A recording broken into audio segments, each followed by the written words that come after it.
Welcome to my YouTube channel Accounts Acharya. Dear students, as we are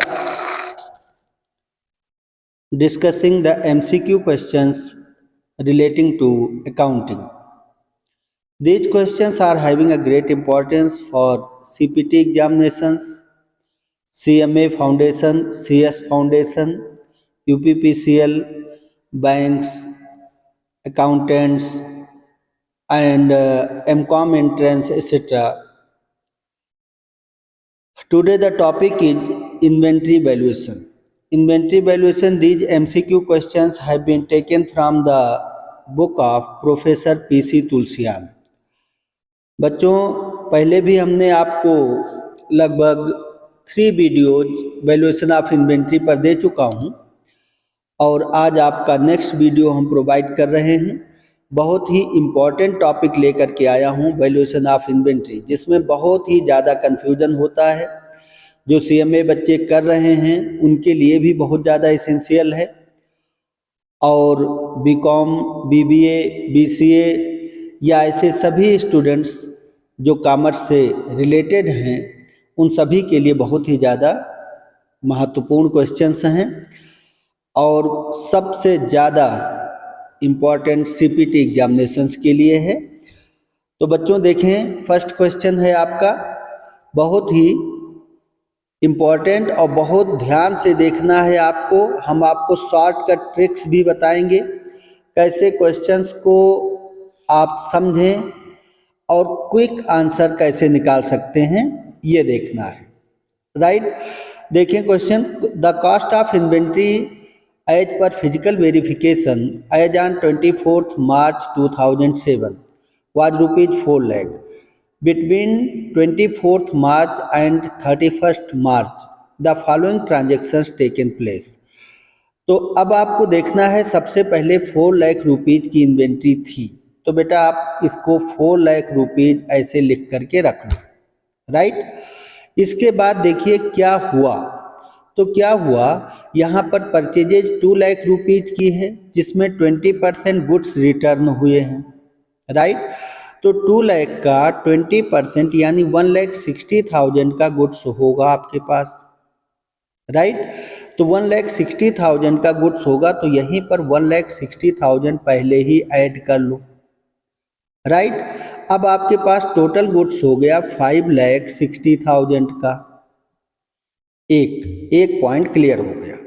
right, next देखो B point में क्या कह रहा है कि sales of ₹2 lakh out of 20% goods were return and good sold at पर 25% on cost.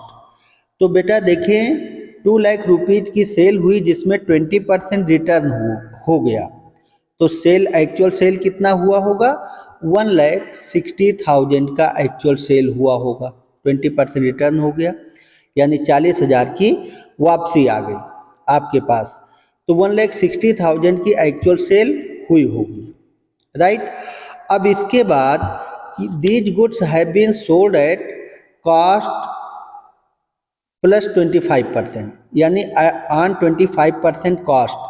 तो आपको बताया था कि कॉस्ट में जब 1/4 हो तो सेल्स का 1/5 होता है, कॉस्ट 1/3 हो तो सेल्स का 1/4 होगा.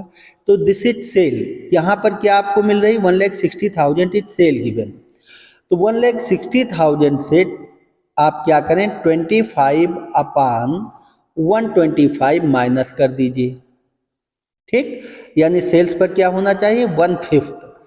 तो 25/125 माइनस कर लिया, यानी दैट इज 32,000 रुपीज माइनस कर लिया. अब आपके पास एक्चुअल जो सेल्स की कॉस्ट है वो 1,28,000 हो गई. 1,28,000. राइट, तो 5,60,000 का टोटल गुड्स था आपके पास परचेजेज, जिसमें से 1,28,000 की सेल हो गई. तो अब आपके पास कितने की गुड्स बच रही है, तो कितने की गुड्स बच रही है, 4,32,000 रुपीज की गुड्स बच रही है. राइट, तो आपका आंसर क्या होना चाहिए, सी इज करेक्ट आंसर. राइट, तो अब आपका क्वेश्चन नंबर 1 में ऑप्शन सी कैसे कैलकुलेट किया गया है इसे देखें। साथ में अपने पेन और कॉपी लेकर के बैठो। जिस वे से, जिस शॉर्टकट ट्रिक्स से मैं क्वेश्चंस को सॉल्व कर रहा हूं, वैसे आप भी सॉल्व करने का प्रयास करो। थोड़ी कैलकुलेशन तेज रखो। कैलकुलेटर लेकर बार बार नहीं दौड़ पाएंगे आप, राइट। कैलकुलेटर से तीव्र अपना दिमाग लगाइए। और बेटा अब इसके बाद क्वेश्चन नंबर सेकेंड पर देखते हैं। देखिए क्वेश्चन नंबर सेकेंड क्या कह रहा है। The cost of inventory as per physical verification is ₹4 lakh between 24 March to 31 March. Transactions क्या हैं? सेल्स है 2,21,600। ठीक है, बहुत अच्छा क्वेश्चन है। और आप इसको अभी फर्स्ट टाइम करने में भले ही ज़्यादा समय लगा लें, लेकिन इतना पूरा विश्वास है कि अगर आप इसकी ट्रिक से समझ गए तो बहुत जल्दी क्वेश्चन कर पाएंगे। तो बेटा अभी प्रेजेंट टाइम में आपके पास जो क्वेश्चन आया हुआ है, यहाँ पर देखें कि आपके पास स्टॉक है 4 लाख का, राइट। 4 लाख लिख लिया मैंने। इसके बाद सेल्स दिया हुआ है 2,21,600 की सेल हुई है। अब हमारे बच्चे क्या करेंगे, सबसे पहले इसमें देखेंगे कि प्रॉफिट कितनी है, कॉस्ट कितना आया, और कॉस्ट को रिड्यूस कर देंगे सीधे। नहीं, अभी क्वेश्चन को आगे पढ़ें। आगे देखें, ए पॉइंट पर दिया हुआ है sales of ₹10,800 at 20% more than normal price. ठीक, 10,800 20% मोर देन नॉर्मल प्राइस, यानी नॉर्मल प्राइस जो है वो तो 25% ऑन कॉस्ट है, इसके भी 20% एक्स्ट्रा बेचा गया है। तो देखिए 10,800 का 20% अगर आप निकालते हैं तो क्या आएगा, 20/120। आप कैलकुलेट करेंगे 10,000 का 10,800 इंटू 10,800 इंटू 20/120, तो क्या आ गया 1,800, राइट बच्चों, 1,800। सेकेंड पॉइंट में बता रहा है कि sales of ₹10,800 at 20% less than normal price. ठीक, तो ये भी यही सेम है, 10,800 इंटू 20/120, राइट, ये भी 1,800। एक बार 1,800 आपके पास आता है, एक बार 1,800 आपके पास से चला जाता है। ठीक, लेस में आपका लॉस होगा और ऐड में यानी कि एक्स्ट्रा में आपको प्रॉफिट होगा। कुल मिलाकर it's difference is null and void. इसका जो डिफरेंस हुआ वो क्या है, नल एंड वाइड है। तो नल एंड वाइड है, तो अब आप अपने करेक्ट सेल पर आ जाइए। क्या है, 2,21,600।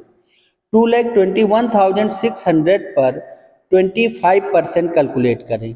तो 25% जब आप कैलकुलेट करते हैं तो आपका होता है 44,320, यानी 2,21,600 पर आप कैलकुलेट करेंगे 25/125, तो ये आएगा 44,320।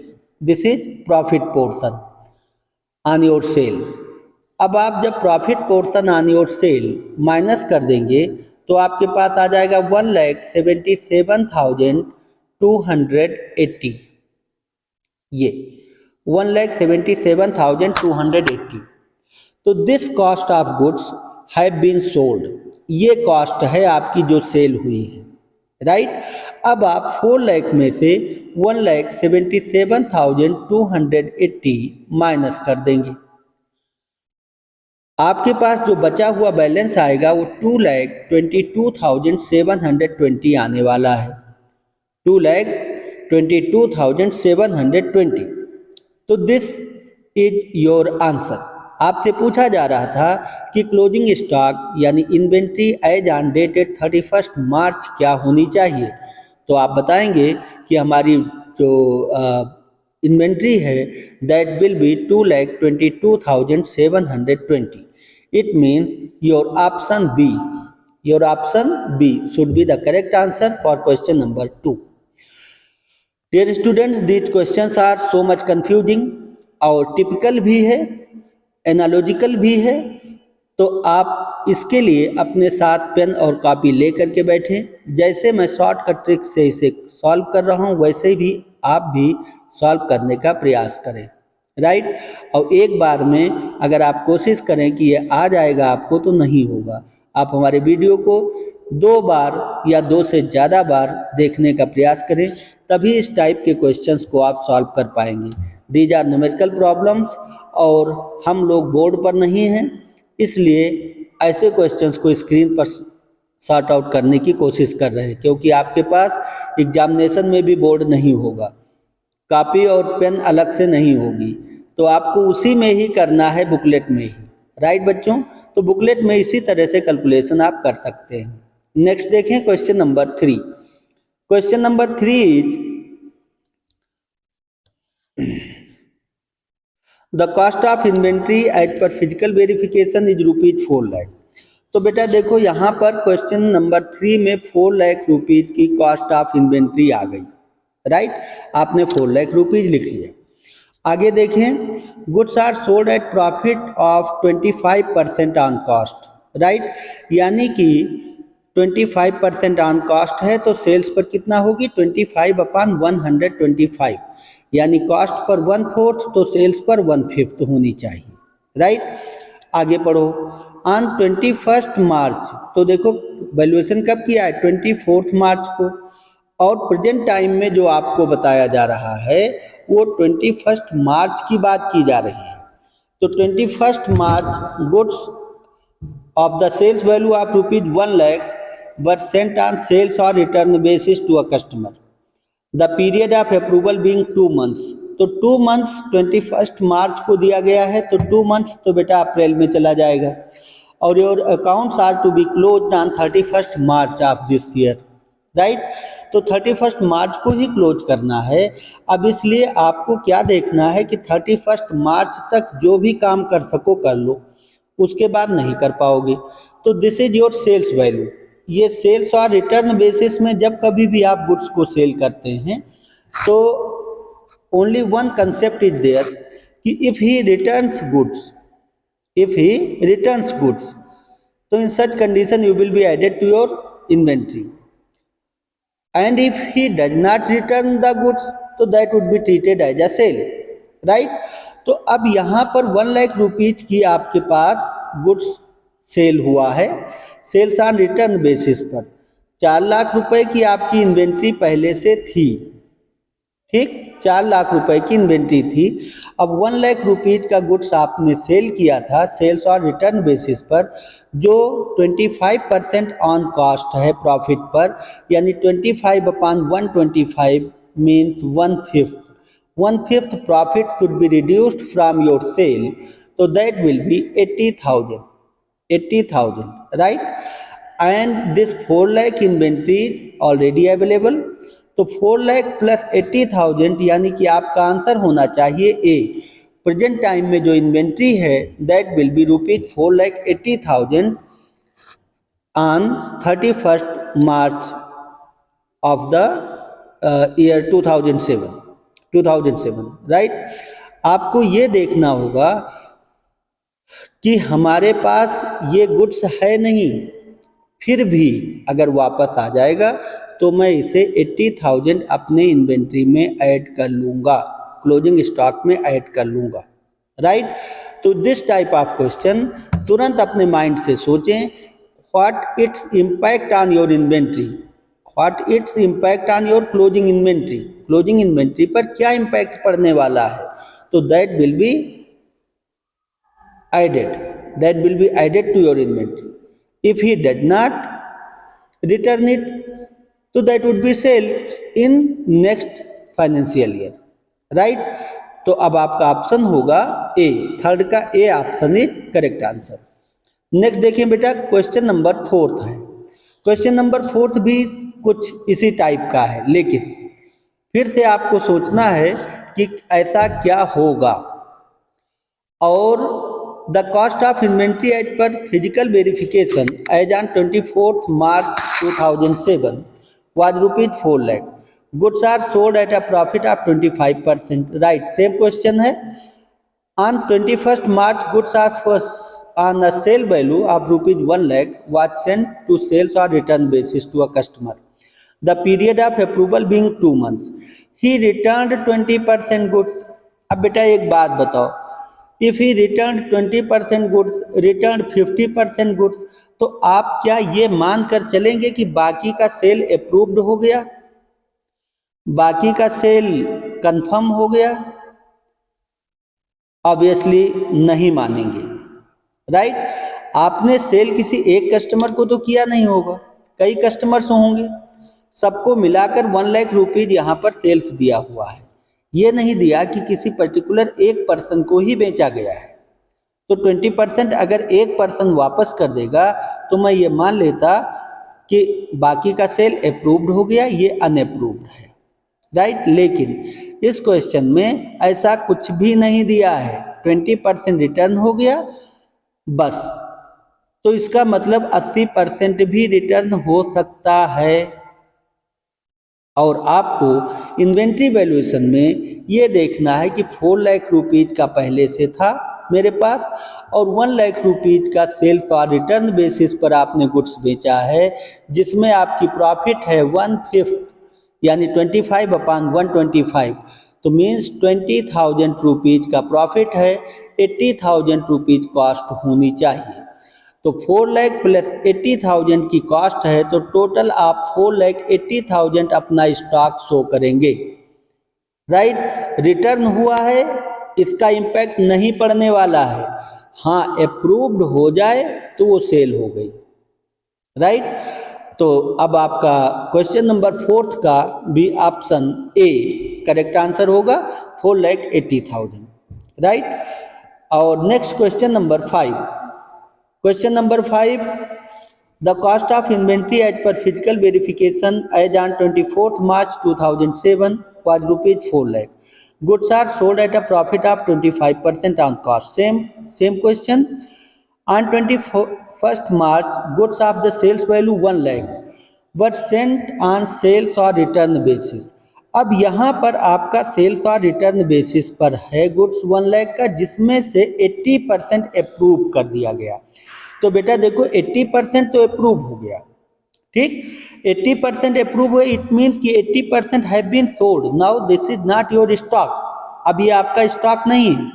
तो 4 लाख रुपीज का आपके पास स्टॉक पहले से था, 20% वापस आया है, तो 20% 80% अप्रूव हो गया, तो 20% आपके पास रिटर्न हो गया होगा, या नहीं भी रिटर्न हुआ, अगर ये कस्टमर के पास है भी तो भी आप उसे अपने स्टॉक में मान लेंगे, right.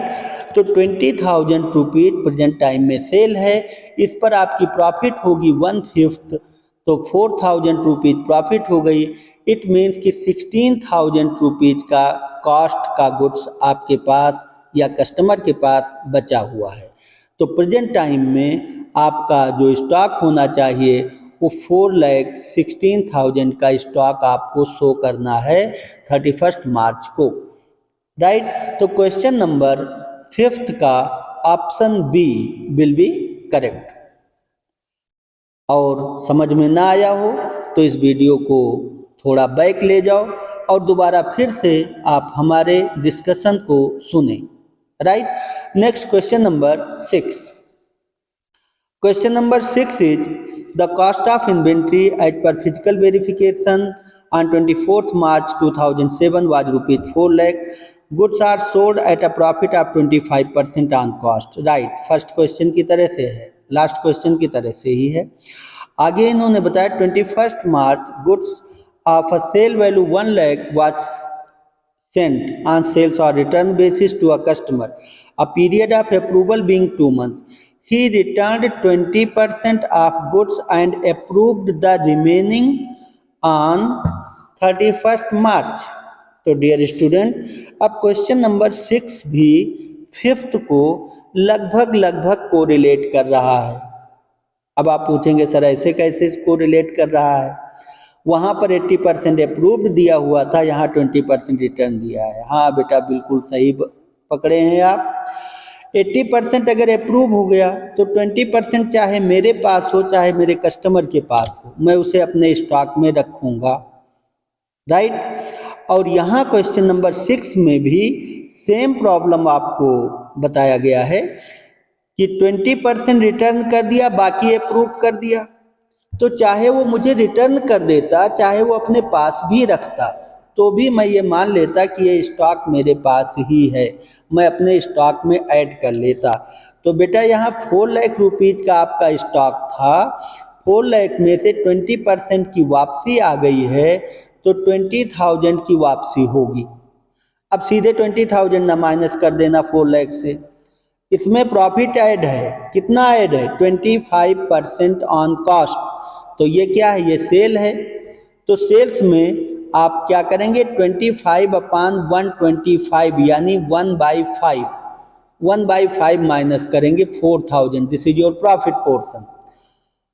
And closing stock is always valued on cost price और market price whichever is less, right. तो कॉस्ट प्राइस, यहाँ मार्केट प्राइस तो हमारे पास 20,000 है, कॉस्ट प्राइस क्या है? 16,000। तो बेटा 16,000 अब आप 4 लाख में फिर से ऐड कर लें तो आपका आंसर आ जाएगा बी, यानी क्वेश्चन नंबर 6 का option B will be the correct answer, question का होगा 6 का। तो इसी तरह से अब आप क्वेश्चन नंबर 7 देखेंगे। क्वेश्चन नंबर 7 आपको देखना है। देखिए बहुत अच्छा क्वेश्चन है क्वेश्चन नंबर 7। और क्वेश्चन नंबर 7 बेटा अब देखो, क्वेश्चन नंबर 7 है 4 lakh cost of inventory as per physical verification as on 24 March 2007 was rupees 4 lakh. Goods are sold at a profit of 25%, same दिया हुआ है। On 21st March, goods on the sales value of rupees 1 lakh were sent on sales or return basis to a customer. The period of approval being 2 weeks. He returned 20% of goods and approved 80% of remaining. ये बहुत गलत हुआ।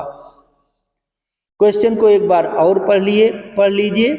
He returned 20% of goods and approved 80% of remaining। क्या बताया? 80% of remaining. आप ऐसा ना कीजिएगा कि 1 लाख का 80%, 80,000 ही रिमेनिंग है, नहीं, 80,000 का भी 80% आपको रिमेनिंग देखना है। तो यहाँ पर आप क्या करेंगे? पहले देखें 4 लाख रुपीज का, 4 लाख रुपीज का आपके पास स्टॉक है प्रेजेंट टाइम में, तो पहले 4 लाख रुपीज का स्टॉक ले लीजिए। 4 लाख का स्टॉक हो गया, स्टॉक 4 लाख, 4 लाख का स्टॉक हो गया बेटा आपके पास, राइट। अब जो 20%, 20,000 का वापसी आया तो इसकी कॉस्ट क्या हो गई? 20,000 का वापसी है तो इसकी कॉस्ट हो गई 16,000। 16,000 ऐड कर लो, अब कितना हो गया? 4,16,000, राइट। 20% आपके पास वापस आ गया तो 20,000 का 1/5 प्रॉफिट ऐड है, 4,000 प्रॉफिट पोर्शन निकाल दिया, कॉस्ट क्या आया? 16,000। तो प्रेजेंट टाइम में आपके पास 4,16,000 का स्टॉक है, राइट। अब वो कह रहा है कि 80% ऑफ रिमेनिंग, तो टोटल कितना था स्टॉक? 1 लाख का था, तो 1 लाख का स्टॉक था, 1 लाख में से 80% कितना हो गया? 80,000। और इसका भी इस 80% आपका हो गया 64,000, 64, हाँ 80% हो गया 80,000, 80% इज 80,000। 80,000 में अब आपको देखना है बेटा कि कितना हुआ, 80% का भी इसने कितना 20% ऑफ द गुड्स अप्रूव्ड, 20% ये हो गया, 80% ऑफ रिमेनिंग, तो जो बाकी बचा है वो कितना है 80%, यानी कि आपका 80,000 का गुड्स बचा था जिसका 80%, तो कितना हो गया 64,000 हो गया, राइट। ये तो अप्रूव्ड हो गया, तो बाकी बचा कितना 16,000। देखिए 1,00,000 का 80% 80,000, 80,000 का 80% 64,000, 64,000, ठीक। 64,000 का अप्रूवल हो गया है, तो बचा कितना 16,000 के का सेल्स आपके पास वापस आएगा, और अगर नहीं आएगा तो कस्टमर के पास रहेगा, आपको स्टॉक में लेना है, ठीक। तो 16,000 का आपको क्या करना है, इसमें भी प्रॉफिट ऐड है, 1/5 माइनस करो इसका, तो 3,200 माइनस कर दो। अब आपके पास 3,200 माइनस करोगे तो 12,800 आपके पास ये स्टॉक आना बाकी है, ठीक। तो 4,16,000 वो था, प्लस 12,800 और ऐड करो, ये दोनों 4,16,000 प्लस 12,800, और आपका आंसर आएगा 4,28,800, 4,28,800। और देखें आपका आंसर ऑप्शन सी करेक्ट आ रहा है बेटा, 4,28,000 लिखा हुआ है, इसे 4,28,800 कर लीजिए, ये ऑप्शन सी आपका करेक्ट होगा, राइट। और अभी भी ना समझ में आया हो, एक बार वीडियो को फिर से पॉज करें, बैक जाएं, फिर से देखिए, यहाँ 4 लाख रुपीज़ का गुड्स था, 20% पहले ही मेरे पास वापस आ गया है, तो 20,000 का 1/5 प्रॉफिट माइनस करने के बाद 16,000 का गुड्स वापसी आया है, जिसमें 4,16,000 हो गया प्रेजेंट टाइम में। अब रिमेनिंग गुड्स का 80% कितना हो गया 64,000, 64,000 का अप्रूवल मिल गया, it means it has been sold, right. Remaining goods कितना बचा 16,000 का, 16,000 में प्रॉफिट का पोर्शन 1/5 आप माइनस करेंगे तो आएगा 12,800। This 12,800 is also stock held by you और हेल्ड बाय कस्टमर, दोनों के पास होगा तो मैं अपनी इन्वेंट्री में ऐड करूंगा, चाहे मेरे पास हो चाहे मेरे कस्टमर के पास हो, दोनों ही स्टॉक को हम ऐड कर ले, तो 12,800 को और ऐड कर ले, तो आपका जो आंसर आ जाएगा 4,28,800 होगा, और आपका ऑप्शन सी करेक्ट होगा 7th का, जिसे एक बार फिर से आप चेक कर लें, आंसर सही कर लें, 4,28,800 आपका करेक्ट आंसर होगा। Next question number 8, question number 8 देखें बेटा। अब the cost of inventory as per physical verification 24 March 2007 was ₹4 lakh, goods are sold at a profit of 25% on cost on 27 March। बस रुको यहीं पर, स्टॉपेज लगाओ। पहले बेटा आपने वैल्यूएशन किया है 24 March को, राइट, और ये 27 March को एक नया गुल खिला रहे हैं भाई साहब, नया गुल खिला रहे हैं। आपने जो वैल्यूएशन किया है वो 24 March को किया है, और ये सेल करने जा रहे हैं 27 March को। तो ध्यान से, बहुत अच्छी तरह से ध्यान से आगे बढ़ना। अब आगे पढ़िए, goods of the sales value of ₹1 lakh but sent on sales और return basis to a customer, the period of approval being 2 weeks. आगे कुछ नहीं बताया इसने। तो 4 लाख रुपीज का गुड्स था, राइट, 4 लाख का आपके पास गुड्स था 4 लाख। इसके बाद इसने 1 लाख रुपीज का गुड्स सेल्स और रिटर्न बेसिस पर भेज दिया। क्या ये गुड्स अप्रूव हुआ? आंसर नहीं, अप्रूवल नहीं हुआ है, ठीक। रिटर्न आया नहीं आया, इट मीन्स कि this is one of stock that is held by you और हेल्ड बाय कस्टमर, किसी के पास भी है, स्टॉक स्टॉक होता है। अब हमारे बच्चे क्या करेंगे, 4 लाख में 1 लाख रुपीज में से 25% ऑन कॉस्ट यानी 1/5 माइनस करके 80,000 ऐड कर देंगे और इसका आंसर प्यार से निकाल देंगे। सर 4,80,000 का आंसर होगा। इतना बुद्धिमानी दिखाने की जरूरत नहीं है। इसीलिए मैं कह रहा था कि पहले 24 मार्च देखो, फिर दूसरा 27 मार्च देखो, 27 मार्च। दोनों में ये स्टॉक पहले ही डिसाइड हो चुका है 4 लाख, इसी में से ये बेचा गया है। तो अब ये जो स्टॉक है वो इसमें इंक्लूडेड है।